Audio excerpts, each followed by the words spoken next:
That's James's deck dinner for today. Nothing too fancy. And I'm going to be talking about this movie and these others. And then I'm going to put it over to James to talk about whatever. So I won't be taking too long here, I don't think. I'll take your time. I don't know much. It's pretty cold. Oh, what's wrong? My seat cover down. Yeah, it'll help. It'll help a bit. There's a bit of ice there. Yesterday I wore 2 layers of bottoms, but I didn't today. Okay. So let's see. I'm trying to get this snow off of here. Quite cold. Quite cold this morning. But it's going to it got cold last night. It's supposed to get up to -2 here in Lethbridge. Of course, if you're in Texas or Florida or Holland or something like that, that probably seems pretty cold. But there's a lot of snow here, but it's the kind of day, you know, Steve Still's album he put out in 1970. I think he bought some sort of estate, maybe one that was owned by the Beatles or one of the Beatles previously. And it has this picture of him, you know, like his legs crossed, he's got his acoustic guitar. And I guess he's sitting in his garden, and they'd had a snow that winter or something like that. It's probably just a day-old thing. But he's out in something like shirt sleeves and so on and so forth. It's that kind of day like now. Right now, it's the sun is going to be pretty effective today. So this is Serenity that I'm going to be talking about first. It got the top of the stack rating, which it wasn't really that good, but it was different than I thought it would be. So for the first while I'm watching it and I'm like, okay, it's sort of like, I don't know, maybe New Orleans-ish kind of. Anyway, and Matthew McConaughey was doing an all-right job. He's not that bad an actor. He was playing somebody who was a deep-sea sort of fisher, and who took out wealthy people to catch fish, you know. So. Is this in Louisiana or something like that? Seems sort of like, but I don't know, right? It ends up how it ends up in the end. You're like, okay, well, it could be wherever, right? It's just I don't want to give it away, because if you do watch it, then you'll really be ruined if I tell you the whole. If I explain that to you. So, I don't like Matthew McConaughey. Honestly, I don't know if anybody does, except for him. Yeah, I was just going to say, there's one exception to that rule. Yes. And so, like, James is like, oh, that's Anne Hathaway with him, and he seemed like, why would they put those two together? But and I said to James, well, it seems like sometimes in Hollywood they just say, okay, well, who haven't we put together in a love scene yet, right? But it's not a believable love scene, but in this it's not really supposed to be. So so that's fine. They both did a good job acting the roles. And the only effective love scene for McConaughey would be him adoring himself in a mirror, you know. I'm afraid. Yeah, it'd be like a workout video, watching him work out. Yeah, there we go. Himself in the mirror. Yeah. But in any case, it's the story takes a different twist. You think it's a kind of plan for a murder or whatever, but it works out in an interesting way that I don't want to give away in case you watch it. So I can't really tell you more about it. It's but it did get me thinking. Like, there's a lot of times, I don't know if you've had this sort of feeling. You're on the internet and you're typing something for other people to read, and you can hear the what they're saying or whatever to you in response while you're typing it, and you're like, oh my, you know, what is going on with my brain? Am I actually picking up on electronic signals from that person transmitted to me, or what is going on, right? But I mean, everybody's had those sort of moments, and so this plays on that. And now, by saying that, I've probably given away too much, but maybe not. Has an interesting take on reality as we know it, or don't know it. So Greta got the second. It's kind of like a single white female sort of thing, only a little bit different. It's a woman, her mom has died, and she ends up hanging out with an older woman that seems nice, and things go terribly wrong. Oh my God, that was so fast. I know. Yeah. But these really aren't really worth talking about, are they? Okay. Foster's Home for Imaginary Friends, the complete series. So this is 11 disc, and at first I put it on and I'm like, oh my gosh, I'm not going to be able to handle this. It's really, really loud, and really, like James said, what is this, designed for ADD kids? No wonder everyone has ADD these days, or whatever. Or ADHD, whatever you want to go by now. You know, parents could sit their kids down to watch this. The kids would be ADHD, and then the parents just having to deal with this ADHD kids would become ADHD. Amazing. Yeah. But anyway, so I'm watching this, and I'm like, okay, at first I turn it off. I'm like, I'm not going to get any poetry written while I'm trying to do this. And yet now I can. So I at first I was this was way too loud and distracting, and I'd actually turned it down to half the volume that I watch at, just so that I could start writing poetry. And then now it's at normal volume, and I just do, and it's not distracting. So it's this is a good part of the therapy for me. It's really working out. So eventually nothing's gonna get at me. I'll be able to go out in the world, and I'll have people being rude or whatever, trying to Get you off your game. yeah. And it just won't There's a work. lot of people out there I just into won't that. care. So yeah.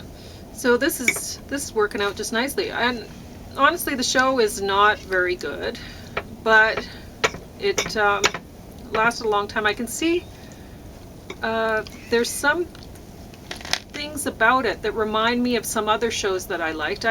It sort of reminded me a little bit of Powerpuff Girls, a little bit of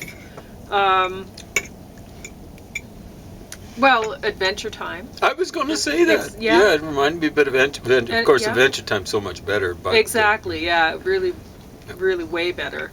And Powerpuff Girls was way better too.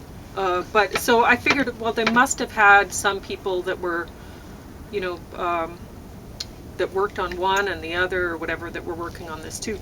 Because there were some things that reminded me of other stuff that I liked. I just didn't care for this that much. So it got the bottom of the stack, but I did go through it, and I'm glad I did, as a sort of therapy, so that I can not worry about other people's Navy SEALs, they put them through the torture that Sure. the American military under George Bush Jr. was doing, so waterboarding and stuff like that. They got to go through that as part of their training, apparently. And so you'd be able to put, if someone was trying to torture you to death using the... yeah, it wouldn't work. Imagine it wouldn't I work. just write some poetry, and I'm just fine. Yep. But yeah, listening to some birds. And I was writing bird poems, because that's what I've been doing mostly lately, is writing bird poems, because I'm all excited, getting excited about the spring, which I guess apparently today is the first day of spring, right? Because we sprung ahead. No. What? We just spring ahead by an hour. So the first day of spring is not the same. We don't shift out the equinoxes. Oh my gosh, how I hate daylight savings time. Yeah, it's so... does it make any sense whatsoever? Well, or it does just to randomly... people who like Stupid. like playing sports. Okay, so it's not the first day of after- spring. It's just we just sprung ahead. Yeah. So For it's some the first day of spring's arbitrary probably a reason that's- little over a week away. Well, that's dumb. Yeah, I know. I don't know why they don't change around that time. So, but They could do it it's on the that same- time. They don't even do it on the equinox. Stupid. Exactly right. In the fall time either. Oh So well. Well, it's no just wonder kind it's of always messed me up. Well, it just messes everyone up. It would anyway, even Yeah. if we're a sensible day. Yeah. I don't really care what time of day it is. I just if the sun is up, yay, the sun is up. Goes to sleep. Okay, it's time for me to sleep. Well, That's about it for me. I got to worry because I got appointments and stuff like that. Yeah, it was always hard for me in the winter, because now it doesn't matter. Now that I've went through menopause, it's I can pretty much sleep whenever. I'll wake up, and sometimes I'll be pulling an all-nighter, but it doesn't really seem to matter. It's just I end up getting the sleep. Whereas when I was younger, if I missed the sleep, I had to go to bed when the sun went to bed. And so that would mess me up in the summer because the sun was awake for so long. And then it would mess me up in the winter because the sun was asleep for so long. And I never got things right. So, but anyway, now it's fine. You were going to talk. Yeah, I was, but we're talking about something important. You know? Oh, were we? Well, they'll actually have votes, referenda sometimes about whether there should be daylight saving. Yeah, there shouldn't. It It's affects stupid. people who are, well, some people like playing in the evening, and when in the summertime it's not a problem, like playing sports outside. Can't they just like change the times of the sports things then? Well, the big trouble is if your work ends up, let's say at 5 o'clock or something like that, then you only got so much time before the sun sets to get things done. Yeah? So it makes a difference. I don't know. The world is run by people who Sporty like kind sports. of people. So Yeah, it used I to be really run don't by think military it's, types. Yeah, I don't think it's an issue because they'll just find a way to get their work hours changed so that they have more time for sports. Yeah. So yeah, I can remember a guy. They probably won't even have to shift their time so that they start earlier working. They'll just like be allowed to get off earlier so that they can play sports and they'll still get paid for. If you did that, where people didn't have to work as a really coordinated team or something like that, you'd actually, guess what? Rush hours wouldn't be that bad because you'd stagger when people would be arriving, when people would be leaving, and so on and so forth. But you know, it's just getting the powers that be to figure something like that out is a little bit difficult. So yeah, you're talking about who rules the world and whatever. In democracies, it tends to be, at least in North America. You remember one guy? It tends to be sporty types. Yeah. I remember one guy who trained at the Navy League when he was a kid here in Lethbridge. He couldn't understand it when he couldn't get a job with the city of Lethbridge because he had this army or military kind of background. And I said, you don't understand. The folks that they're engineers who played hockey, who were hiring each other in Lethbridge. And this goes back to something like the 80s. Right? So you just didn't understand. It's kind of like an old-fashioned mentality thing that people with military backgrounds run things. Anyway, speaking of the military, I want to have a little chitter-chat to you nifty lefties out there who every time the United States gets involved with a military conflict, or as you guys would say, cause one, you always say, oh, we got to watch out. They're going to get in a quagmire like Vietnam. Quagmire.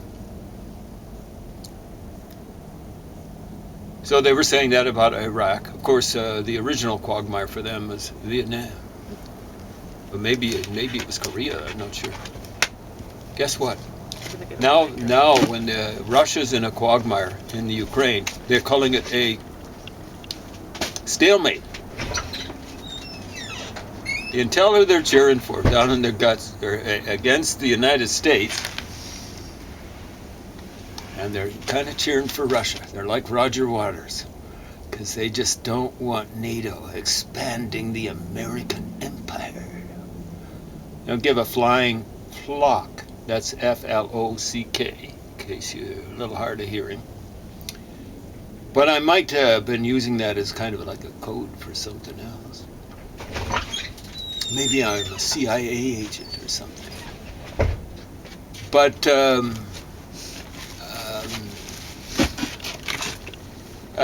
like Roger Waters, you guys are like Roger Waters. You're cheering for Russia, and you're against Americans spreading their evil empire.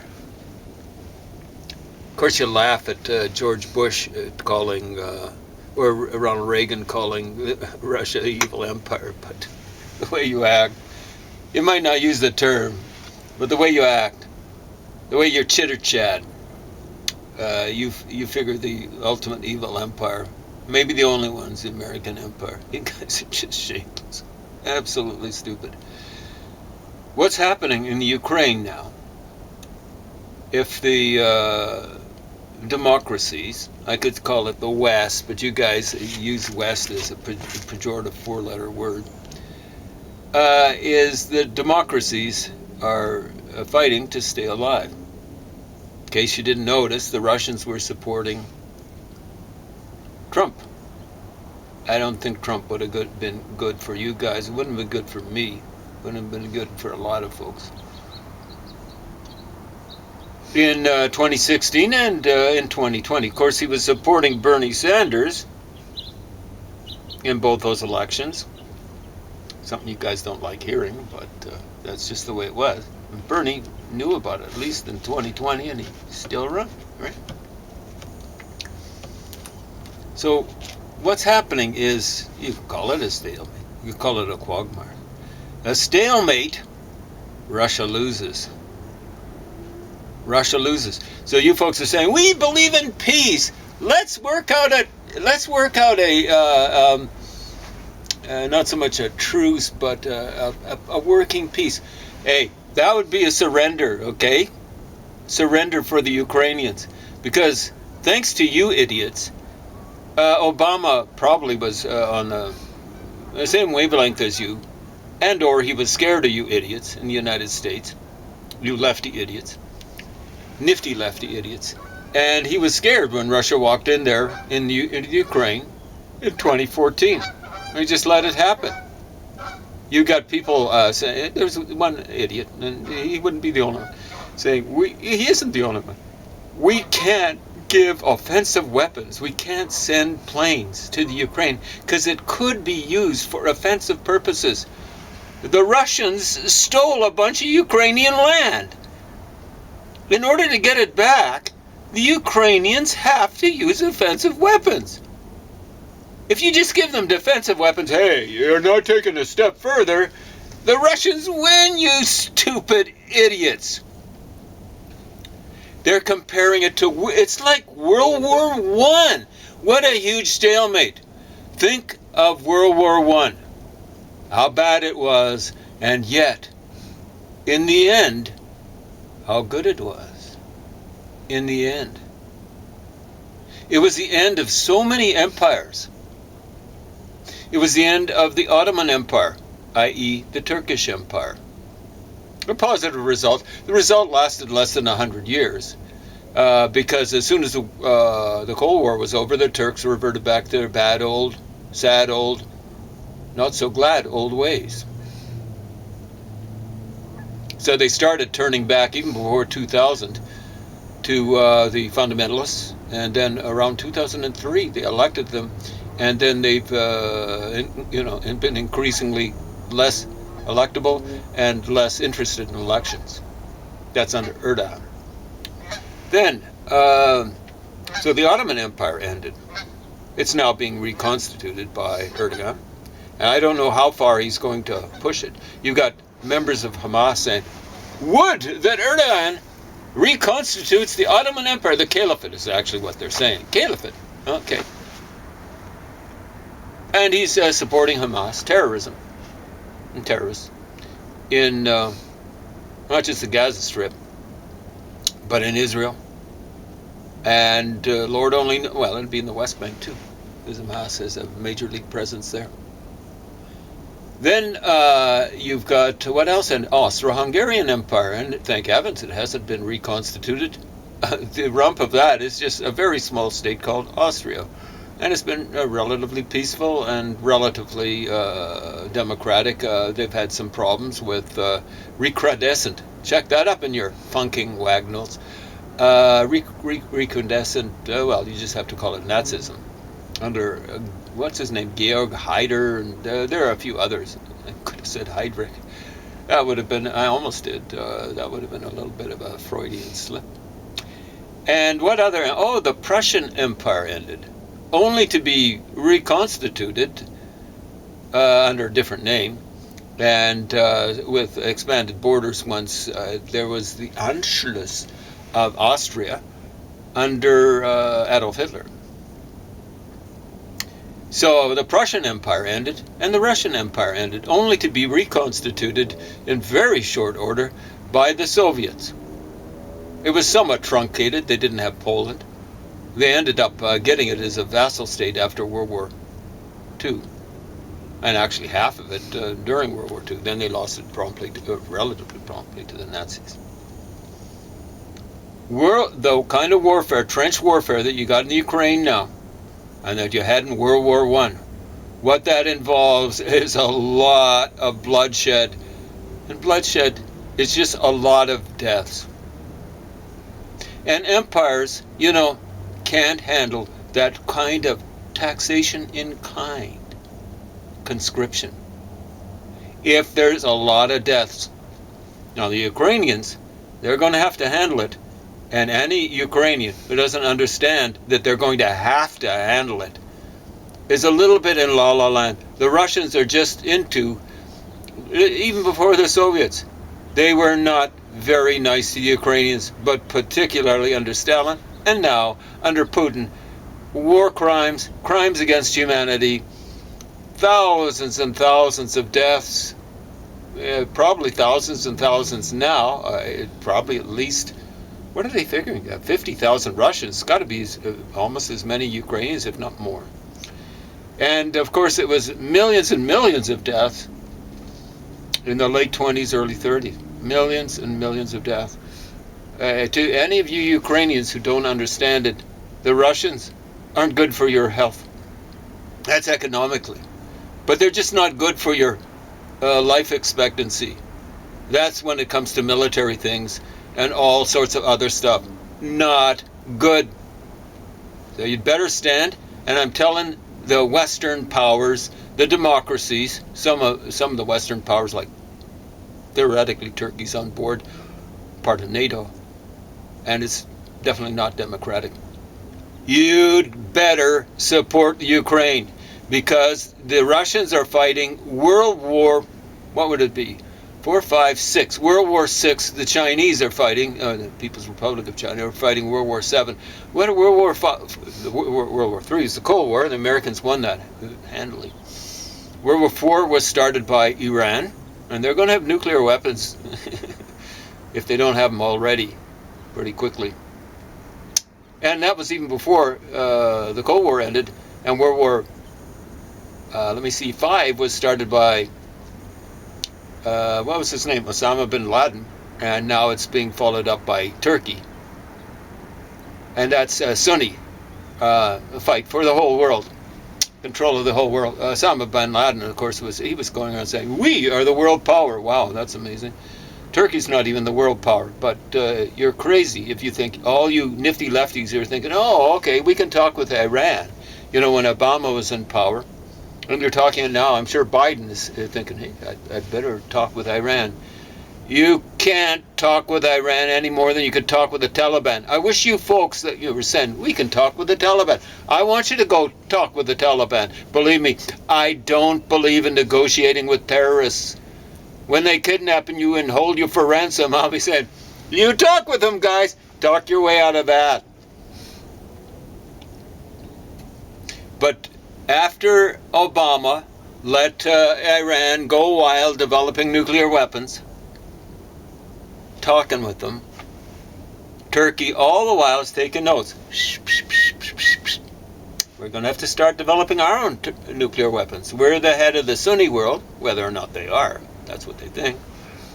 And here the Democrats in the United States have let the Iranians go hog wild, developing nuclear weapons. Well, we can't depend on the Americans, so we'll have to do it ourselves. That's World War 4 and 5. Now 6 and 7 are Russia and China. The Russian Empire has to be ended, or else it will end you. It will end democracy.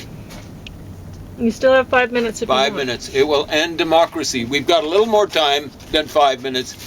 People living in democracy, but like it'll be over right now. Right now. It's like 5 minutes to midnight. You've got to handle Putin right now. Better to do it in a proxy war. They're going around saying, the United States is fighting a proxy war with us. No spit. What did you guys think? What was happening when you were supporting Donald Trump? it was a proxy takeover of the United States. Here's what the Australians say. You know, you Russians, you managed to get this feed somehow or another. The Australians say, you really put your foot in the poo, buddy. Well, they wouldn't say mate, they'd say mate. You really Putin has put the Russian foot in the poo, and then he put another foot in the poo, and now he's got his hands, both of them, in the poo. You guys, and, you know, it sounds funny, but it isn't. You're going to get bled to death. Surrender now, or see the Russian Empire, and you are sitting on it's an incredible empire. It's the biggest empire in the world, and it is pretty well the nastiest. The People's Republic of China is a nasty one, and the Indian Empire under Modi is looking increasingly nasty. These are three big empires. I'm going to be watching Lula.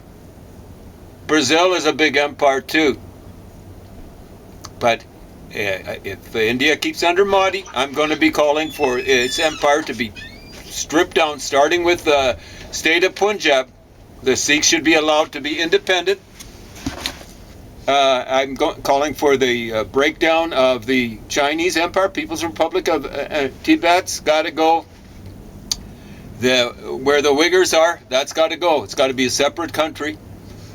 And Russia just should be broken down to its component parts. Russia should not be allowed to have any access to any of the oceans of the world. No access. If you look at traditionally where the Ukrainians were located, they were located in places outside of the Ukraine.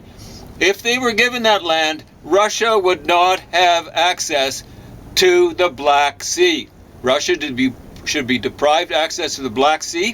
The Komi up in the north should be allowed to be independent. There should be no access to the Arctic Ocean, and no access aside from controlled access through St. Petersburg. In other words, the borders of Russia should be taken back to the borders of St. Petersburg. And, incidentally, former Prussia, which is now, Eastern Prussia and stuff like that, that should be either given to Lithuania, neighboring Lithuania, or neighboring Poland, or split between the two of them, not given back to Germany. Of course, Germany should be it should probably be given to Poland, and parts of Germany that were stolen, given to Poland after World War II. I'm talking Schlesian or Silesia. Part of that should be given to Germany. So I'm calling for these empires to be busted down. And you folks in India, you better stop voting against Modi, or else I'm going to be calling for your empire to be busted down. Against Modi? They should vote against Modi. Oh. He's a Hindu nationalist. He's a Nazi. I thought you said you'd better stop voting against. Yeah. Okay, so he's a Nazi. start voting against. Yeah. Yeah.